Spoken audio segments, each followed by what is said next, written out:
Baik, terima kasih atas waktunya. Di sini kami dari kelompok 4 akan mempresentasikan hasil dari review jurnal A Business Tools for Supply Chain Integration Trends on Opportunity. Nah, adapun anggota kelompok kami yang pertama yaitu saya sendiri, Nikadek Suryani dengan NIM belakang 019 dan teman saya Nimade Esa Purnamasari dengan NIM belakang 020 dan Mades Kartini dengan NIM belakang 026. Nah, di sini merupakan pendahuluan. Persaingan antar perusahaan sangat sengit dan banyak yang bertahan hidup dengan menemukan dan menggunakan keunggulan kompetitif, namun yang lain jatuh dalam pertempuran. Telah dibuktikan bahwa manajemen rantai pasokan memiliki implikasi yang sangat besar pada laba perusahaan dan banyak peneliti meneliti cara untuk mengoptimalkan kinerja perusahaan. Nah, selanjutnya yaitu definisi integrasi rantai pasokan. Menurut Klein, Huo dan Zhao 2010, integrasi rantai pasokan didefinisikan sebagai sejauh mana produsen berkolaborasi secara strategis dengan mitra rantai pasokannya dan secara kolaboratif mengelola proses intra dan antar organisasi untuk mencapai aliran produk yang efektif dan efisien, dan jasa, informasi, uang, dan keputusan untuk memberikan nilai maksimal kepada pelanggan. Definisi serupa disarankan oleh Vijaya Sarati 2010, yaitu adopsi dan penggunaan struktur kolaboratif dan koordinasi, teknologi dan praktik, proses di antara mitra rantai pasokan untuk membangun dan memelihara saluran tanpa batas untuk aliran bahan informasi dan barang jadi yang tepat dan tepat waktu. Selanjutnya yaitu e-business. E-business dapat didefinisikan sebagai alat yang mendukung internet yang memfasilitasi integrasi rantai pasokan dengan pemasok dan pelanggan utama dengan membantu mereka melaksanakan transaksi, mengkoordinasikan, dan berkolaborasi untuk mencapai kinerja rantai pasokan yang lebih baik. Nah, berikutnya yaitu tujuan penulisan. Tujuan dari penulisan penelitian ini adalah identifikasi tren yang berbeda dan peluang yang muncul dalam literatur yang berhubungan dengan alat e-bisnis dengan melakukan tinjauan literatur yang ekstensif. Selanjutnya yaitu metode penelitian. Metodologi penelitian yang digunakan untuk mencapai tujuan dari tesis ini adalah survei literatur. 3 database digunakan untuk mencari dan mengunduh artikel Science Direct, Emerald, dan Business Complete. Semua sumber literatur adalah artikel karena menyajikan pemeriksaan masalah yang terperinci, terstruktur, dan koheren, dan menempatkan masalah penting ke dalam perspektif. Nah, selanjutnya itu ada alat e-business, di mana dalam alat e-business ini ada 5. Yang pertama itu pasar elektronik, yang kedua sistem multi-agent, yang ketiga itu portal elektronik, yang keempat ada ADA, dan yang terakhir itu ada alat yang lainnya. Di mana dalam pasar elektronik atau dikenal juga sebagai pusat perdagangan atau bursa, menurut Wang dan Archer pada tahun 2007 adalah salah satu kelompok peneliti yang menyelidiki pasar elektronik. Nah, mereka mengajukan definisi yang cukup jelas untuk mereka. Platform elektronik terbuka untuk memfasilitasi aktivitas transaksi antar suatu perusahaan. Dan mereka juga menggunakan interaksi antar beberapa perusahaan yang ikut berpartisipasi.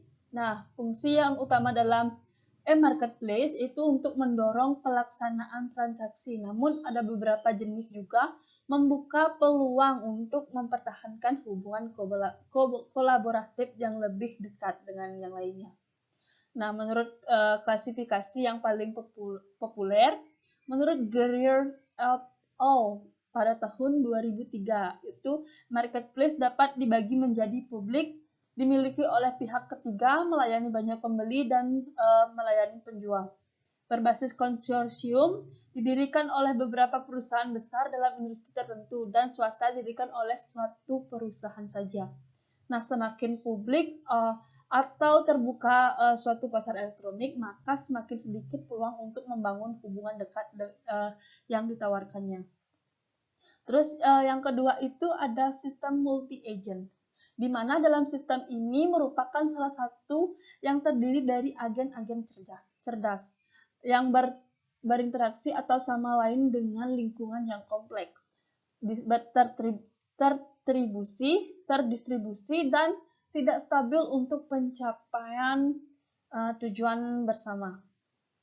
Kemudian agen cerdas ini masing-masing adalah dari sistem komputer yang dicirikan oleh sifat-sifat seperti otonomi, kemampuan sosial, kreativitas, dan proaktif. Menurut Obelhurst et al. Pada tahun 2004, itu mampu melakukan tindakan dan menyelesaikan tugas atas nama penggunanya. Agen cerdas memiliki kemampuan untuk bertindak secara otonom dan kooperatif. Beberapa aplikasi mereka termasuk solusi dari saling bertergantungan yang tersentralisasi, penyaring data, pemantauan aktivitas, dukungan keputusan, dan lain-lainnya. Yang ketiga itu ada portal elektronik, di mana menurut Pacult dan Moffat pada tahun 2005 mendefinisikan portal elektronik sebagai aplikasi antarmuka pengguna. Nah, beberapa demand inspector internet atau extranet dan menyediakan jalur melalui antarmuka web ke berbagai konten dikategorikan dan layanan ini melalui satu titik akses elektronik, yang pada awalnya portal digunakan sebagai alat mendukung integrasi internal, tetapi akibat fungsionalitas baru ditambahkan sehingga sekarang mereka dapat menawarkan berbagai informasi dan pengetahuan dengan mitra partai supply. Baru-baru ini e-portal juga gencar tergabung dalam electronic marketplace sebagai pintu gerbang pembeli dan pemasok. Terus yang keempat itu ada yang namanya pertukaran data elektronik berkemampuan internet atau yang kita sebut dengan ADA. Nah, kita kenal dengan sebuah platform ini merupakan komponer dari lebih canggih dari tradisional. ADA tradisional mendorong pertukaran informasi dengan bantuan perangkat lunak ADA, standar hak milik, dan pemanfaatan jaringan nilai tambah untuk transisi data. Jenis sistem ini integrasi antar organisasi. Ini merupakan hal yang membenahi perusahaan karena secara substansial, spesifik, aset, dan membutuhkan biaya yang sangat besar untuk implementasi dan layanan yang dilakukan. Nah, adapun kelemahan dari sistem ini yaitu diatasi dengan perkenalannya ADA yang mendukung internet, di mana yang memanfaatkan internet untuk transfer data dan bahasa markup intensif XML untuk menyediakan standar dokumen menjadi satu kesatuan. Terus yang terakhir itu alat e-bisnis yang lainnya. Nah, tentu saja kategori ini mencakup semua hal yang tidak dapat dialokasikan ke yang disebut di atas. Dalam sebagian besar kasus ini, alat ini dirancang untuk memecahkan masalah tertentu atau memfasilitasi aktivitas tertentu. Dari perspektif teknis, dapat dikatakan bahwa dalam kebanyakan situasi sistem seperti itu dibangun di atas Java atau teknologi layanan web lainnya. Gitu teman-teman. Nah, selanjutnya itu ada pun tinjauan literatur alat e-bisnis dalam skenario yang berbeda, di mana skenario atau pengadaan transaksi ini berlaku untuk transaksi yang dilakukan oleh mitra bisnis yang memiliki implikasi jangka pendek dan tidak melibatkan tingkat kepercayaan dan komitmen yang signifikan. Nah, dalam kasus ini, sebagian besar tujuan manajer membeli adalah menegosiasikan harga serendah mungkin untuk beberapa barang. Selain itu, tindakan ini juga dapat mengarah pada penguatan hubungan antara pembeli dan pemasok. mereka hindari atau dikurangi secara substansial. Nah, kegiatan khas dalam dominan ini ada pengadaan bahkan bahan langsung atau tidak langsung untuk manufaktur. Adapun tinjauan literatur yang ada itu peralatan, tren, dan peluang. Di mana peralatan dari tinjauan literatur yang tersedia, jasa bawa alat e-bisnis yang paling banyak digunakan untuk melaksanakan transaksi dalam pengadaan antara pembeli dan pemasok adalah barang balik online atau tabel yang dikembalikan. Lalu beberapa penulis lebih suka menggunakan istilah lelang elektronik, di mana meskipun demikian harus jelas bahwa dalam konteks skenario ini mereka akan digunakan secara bergantian. Selanjutnya itu ada trends, di mana tren pertama yang cukup berbeda dalam penelitian lelang terbaik online dapat diidentifikasi dalam masalah yang coba dipecahkan oleh para sarjana. Dalam hal ini, kriteria literatur yang dapat disistematisasikan dalam 3 kelompok, yaitu yang pertama, penulis yang menyelidiki hubungan dalam lelang elektronik. Terus yang kedua, penulis yang menanyakan adopsi lelang terbaik elektronik. Yang terakhir itu penulis mengeksplorasi penggunaan dan penerapan e-elektronik. Terus yang terakhir itu ada peluang, di mana kesenjangan signifikan pertama yang dapat diidentifikasi dalam literatur berkaitan dengan kriteria isu global. Seperti yang telah dijelaskan, penelitian dalam skenario ini dapat dipisahkan menjadi 3 kelompok: adopsi, penggunaan dan penerapan, dan hubungan yang ada dalam lelang elektronik. Namun belum ditemukan bukti untuk peneliti yang menyelidiki hubungan antara e-auditions dan kinerja organisasi.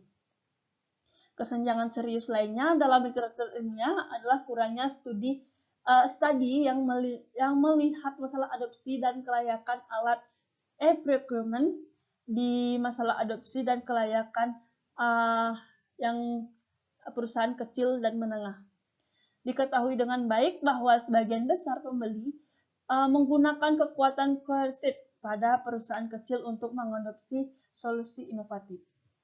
Nah, karena keuntungan langsung bagi pembeli, maka diragukan apakah pemasok kecil atau menengah dapat memperoleh keuntungan, yang berarti pertama-tama semua akar masalah harus ditunjukkan dan berdasarkan ini model yang layak, maka yang menguntungkan bagi pembeli dan pemasok untuk diusulkan. Selanjutnya itu ada tinjauan literatur, skenario pengadaan atau koorganisasi, sedangkan yang tadi itu adalah transaksi. Di mana menurut Sorer et al. Pada tahun 2009, tujuan koorganisasi adalah mencapai tujuan kolektif yang tidak dapat dicapai oleh aktor individu. Di mana dalam pengertian itu, alat yang diberikan dengan skenario ini memastikan kelancaran pelaksanaan dan perampingan proses pengadaan selama proses pencarian literatur. 8 artikel diidentifikasi agar sesuai dengan kriteria klasifikasi dalam skenario ini. Adapun sama juga kayak transaksi tadi, ada peralatan, ada tren, ada peluang. Di mana dalam peralatan ini sekilas tampaknya sistem multi-agent adalah alat yang paling banyak diterapkan untuk membina koordinasi dalam pengadaan. Juga harus dicatat bahwa beberapa penulis mengusulkan sistem hybrid, portal dan agent cerdas menurut Holt et al. Pada tahun 2006. Sedangkan e-marketplace dan agent Du et al. Pada tahun 2005 dan layanan web agent cerdas itu Sun et al. Pada tahun 2012. Namun demikian, tidak diragukan lagi bahwa agen cerdas mewakili peran utama dalam semua sistem ini. Yang kedua itu ada tren. Nah, meskipun literatur ilmiah untuk skenario ini terbatas, Banyak kesamaan yang dapat diadakan dalam struktur dan tujuan studi yang ditinjau. Pertama, sebagian besar peneliti mengutamakan sistem multi-agent. Terus karena sifat-sifat pembuatannya sempurna untuk mengolah saling ketergantungan dan penyerahan proses. Meskipun ini adalah solusi baru, tampaknya menarik minat untuk menyelidiki kelayakan dalam pengaturan seperti itu. Namun tidak satupun dari penulis yang memvalidasi sistem yang diusulkan di lingkungan kehidupan nyata. Mereka mengadopsi studi kasus, hipotesis, dan eksperimen simulasi untuk menguji kerangka kerja mereka. Terus yang kedua ada pola yang terlihat di kolom global issue. Dapat diidentifikasi upaya peneliti adalah untuk memperkenalkan solusi untuk meningkatkan efisiensi dan efektivitas pengadaan yang melibatkan pembeli dan pemasok. Hal ini dicapai dengan menelusuri proses pengadaan yang paling penting. Yang terakhir itu yang ketiga, semua peneliti mengadopsi perspektif teknis, seperti mereka cenderung menekankan analisis komponen, konfigurasi, dan implementasi sistem. Hal ini tidak diherankan karena sebagian besar makalah diunduh dari jurnal yang mengakomodasi penelitian teknis. Terus yang terakhir itu ada peluang. Masa awal dalam bidang penelitian ini membuka berbagai jalan untuk penyelidikan di masa depan.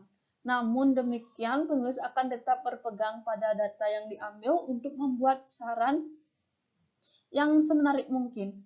Selain itu, penulis mengimplementasikan studi mereka dari perspektif teknis, biaya transportasi dikecualikan dari analisis. Juga tidak dibahas konfigurasi rantai pasok yang mendukung strategi pembelian distribusi tersebut. Masalah-masalah yang harus ditangani dalam studi penelitian di masa depan. Sementara semua mengadopsi perspektif teknis dalam studi mereka. Kesenjangan yang nyata ada itu dalam literatur ilmiah itu kurangnya studi empiris. Semua sarjana mengembangkan kerja konseptual, mengusulkan secara solusi. Selanjutnya itu ada tinjauan literatur, skenario pengadaan atau kolaborasi. Perbedaan dengan skenario yang sebelumnya itu ditemukan cukup banyak makalah yang memenuhi kriteria di posisi dalam pengadaan atau kolaborasi sel. Secara umum dapat diperdebatkan bahwa dapat dicapai kolaborasi nyata dalam pengadaan literatur bagaimana menegaskan bahwa beberapa premis untuk hal ini terjadi ada dalam proses pengembangan produk bersama. Ada 3 juga, yaitu peralatan, fitur pembeda yang mengadakan skenario ini dari yang lain adalah bahwa peneliti tidak memberikan signifikasi hanya pada satu alat e-bisnis. Menurut literatur kolaborasi dalam pengadaan dapat dicapai dengan pemanfaatan e-portal dan e-marketplace. Selain itu, solusi ini Hamperhurst et al. Pada tahun 2005 mengusulkan alat pendukung keputusan untuk evaluasi pemasok dalam pengembangan produk baru. Yang kedua itu ada tren, jelas terlihat pada para peneliti mengambil pendekatan dan perspektif yang berbeda dalam mengeksplorasi isu-isu dalam bidang kolaborasi dalam pengadaan. Namun sebagian besar mereka juga mengatasi masalah yang berkaitan dengan pengembangan produk bersama. Nah, sejauh pendekatan metodologis yang diasumsi dalam studi, jelas bahwa akademisi di sini mengandalkan penelitian primer sejauh ini dan sebagian besar studi kasus atau wawancara dengan para profesional. Kesimpulan dan edukasi yang dicapai oleh penulis harus dianggap lebih relevan mencerminkan skenario kehidupan nyata karena informasi untuk analisis berasal dari perusahaan nyata. Yang terakhir itu ada Paul Wang. Menurut Perotin dan Charlotte de Bergender pada tahun 2007, praktik kolaboratif yang patut dicontoh dalam pengadaan adalah pengembangan bersama. Dan marketing, manajemen pengetahuan, pengintegrasi SRMM, dan outsourcing fungsi pengadaan. Bagian penting dari pengembangan produk baru adalah proses menempa kemitraan yang bermanfaat antara produsen dan pemasok. Sebagai lain, pengembangan produk memerlukan konseptualisasi meskipun para akademisi membahas berbagai topik berkaitan dengan pengadaan kolaboratif. Nah, kesenjangan penelitian ini dapat diidentifikasi dari atribut perspektif ketika para sarjana mendekati masalah dari perspektif teknis, organisasi, dan relasional. Mereka gagal menyajikan masalah dari perspektif kemungkinan. Dalam pengertian itu, adopsi alat e-procurement tertentu memungkinkan bergabung pada faktor internal atau eksternal. Selanjutnya itu ada tinjauan literatur, skenario manufaktur atau koordinasi. Setelah globalisasi ekonomi, banyak perusahaan berinvestasi dalam fasilitas produksi di seluruh dunia. Namun yang lain memilih untuk melakukan outsourcing beberapa kegiatan berkonsentrasi pada kompetensi inti mereka. Keterlibatan begitu banyak entitas yang mengarah pada pembentukan jaringan memerlukan koordinasi yang lebih baik jika ingin mencapai daya saing yang lebih tinggi. Tujuan dari berbagai berikut adalah untuk mengajukan beberapa solusi untuk masalah tersebut. Adapun peralatan yang digunakan seperti dapat dilihat pada artikel yang ditinjau, dalam koordinasi yang paling banyak diusulkan dari para peneliti adalah sistem multi-agent. Sistem multi-agent ini memberikan kinerja yang sangat baik bahwa lingkungan manufaktur terdistribusi dan dirincikan sebagai otonomi, yang berarti bahwa mereka dapat membuat keputusan tanpa campur tangan manusia. Selain virtual itu, agen cerdas terbukti sangat efisiensi dalam negosiasi, yaitu mereka dapat diprogram untuk berinteraksi satu sama lain hingga solusi yang dapat diterima ditemukan. Itu ada tren. Berdasarkan literatur yang ditinjau, dapat dibedakan 3 jenis dalam domain alat kinerja manufaktur. Yang memfasilitasi perencanaan produksi adalah alat memfasilitasi penjadwalan produksi dan alat yang memfasilitasi manajemen persediaan. Dua yang pertama dapat dikonsolidasi ke dalam satu kategori karena sebagai besar sarjana mempelajari perencanaan dan penjadwalan produksi. Selanjutnya itu ada peluang. Tinjauan literatur mengungkapkan bahwa akademisi mengusulkan berbagai solusi yang efektif dan beragam untuk koordinasi dalam kegiatan produksi. Adapun juga mayoritas penulis cenderung mengusulkan kerangka kerja kooperatif untuk memfasilitasi perencanaan, penjadwalan, dan atau manajemen inventaris di antara mitra bisnis yang tersebar secara spasial. Selanjutnya ada tinjauan literatur, skenario manufaktur atau kolaborasi. Literatur yang mendukung skenario ini umumnya memperluas peneliti dari yang sebelumnya, sementara alat koordinasi luar biasa karena kemampuannya untuk menyebar informasi, memfasilitasi perencanaan dan penjadwalan alat yang mengikuti skenario ini dirancang untuk menyediakan fungsionalitas tambahan dengan mendorong tidak hanya berbagai informasi tetapi juga berbagai pengetahuan di antara anggota rantai pasokan. Berbagai pengetahuan yang diperlukan karena tingkat kesesuaian tujuan antara perusahaan mitra yang lebih tinggi. Yang pertama itu ada peralatan. Tabel yang memberikan ikhtiasar atribut yang dibandingkan menunjukkan bahwa penulis mengusulkan banyak solusi yang berbeda. Mungkin kolaborasi di bidang manufaktur didapat dari sistem multi-agent hingga platform yang mendukung Java dan arsitektur berorientasi layanan. Sehingga meskipun fitur yang paling menguntungkan dari sistem agent adalah kemampuannya untuk memecahkan saling ketergantungan sehingga mencapai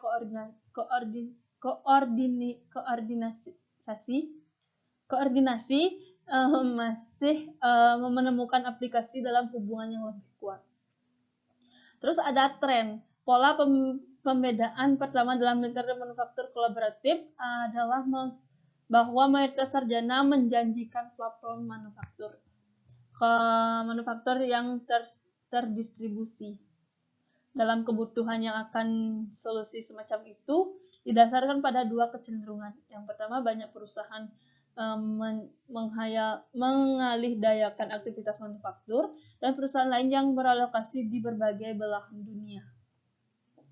Nah, yang terakhir itu ada peluang. Salah satu kekosongan terbesar dalam penelitian manufaktur kolaboratif yang tetap terbuka lebar adalah kurangnya analisis yang lebih strategis mengenai faktor-faktor yang membenarkan adopsi dan penggunaan alat yang diusulkan.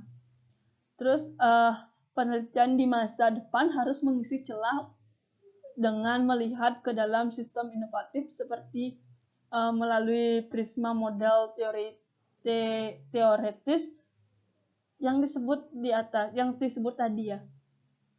Penelitian di masa depan juga harus mengidentifikasi faktor-faktor yang merangsang atau mencegah perusahaan menerapkan alat kolaboratif tingkat lanjut. Selanjutnya ada skenario pengiriman transaksi.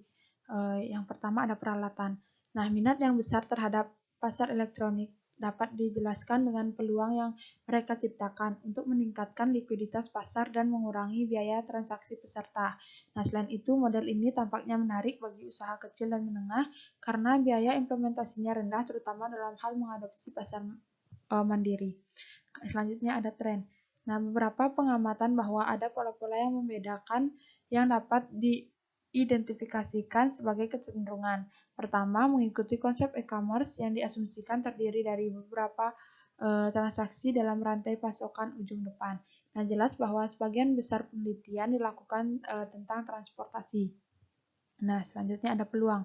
Nah, meskipun memberikan beberapa keuntungan bagi para member di dalamnya, namun keunggulan privat e-marketplace tidak boleh diabaikan meskipun mereka mungkin tidak menjamin likuiditas pasar yang tinggi. Mereka dapat berkontribusi untuk hubungan yang lebih dekat di antara para peserta. Selanjutnya ada skenario pengiriman koordinasi. Untuk peralatan, yaitu mengingat kemiripan dengan skenario koordinasi lainnya, yang satu ini juga dapat ditandai dengan prevalensi sistem multi-agen sebagai alat yang paling sering diusulkan dari para peneliti. Nah, 4 dari 7 studi memperkenalkan sistem berdasarkan agen cerdas. Untuk trennya, yaitu meskipun akademis memulai investigasi masalah yang benar-benar berbeda dalam koordinasi e-commerce, ada satu fitur yang berkontribusi pada konsolidasi sebagai besar studi ke dalam satu kelompok umum. Nah, untuk peluangnya yaitu salah satu bidang e-commerce yang menawarkan potensi besar untuk penelitian ini adalah transportasi. Selanjutnya ada skenario pengiriman kolaborasi. Untuk peralatannya yaitu alat yang paling populer dalam skenario ini adalah pasar elektronik. Nah, trennya terlepas dari keragaman dalam hal isu global bahwa private e-marketplace sebagian besar disajikan untuk mendorong kolaborasi antara pengiriman dan operator. Nah, peluangnya yaitu pertama-tama harus diakui bahwa literatur ilmiah yang berkaitan dengan skenario ini mencakup banyak topik yang menarik dan relevan yang disajikan oleh penulis dari berbagai perspektif dan menawarkan signifikasi strategi dan operasional untuk organisasi. Selanjutnya ada penemuan peneliti. Nah, jumlah penelitian yang mengejutkan dilakukan pada penerapan lelang elektronik dalam pengadaan.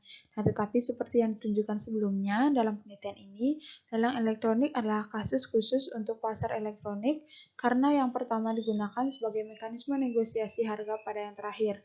Nah, mengingat sifat istimewa dari pasar elektronik publik, tidak mengherankan jika mereka mendapatkan popularitas seperti itu dalam skenario berorientasi transaksi. Yang terakhir ada kesimpulan. Nah, terbukti bahwa pasar elektronik publik paling bermanfaat untuk memfasilitasi integrasi dangkal, di mana interaksi perusahaan memiliki implikasi jangka pendek yang ditandai dengan pelaksanaan transaksi. Nah, sebagai konsekuensi dari perbandingan literatur menurut metodologi, perspektif, isu global, sudut penelitian, implikasi, organisasi, dan hasil studi, diidentifikasi beberapa tren penelitian yang berkaitan dengan setiap skenario. Nah, sebagai hasil dari penelitian yang teridentifikasi, area yang kurang diteliti bisa dapat dengan mudah dibatasi, sehingga beberapa rekomendasi untuk penelitian masa depan dalam setiap skenario yang diusulkan.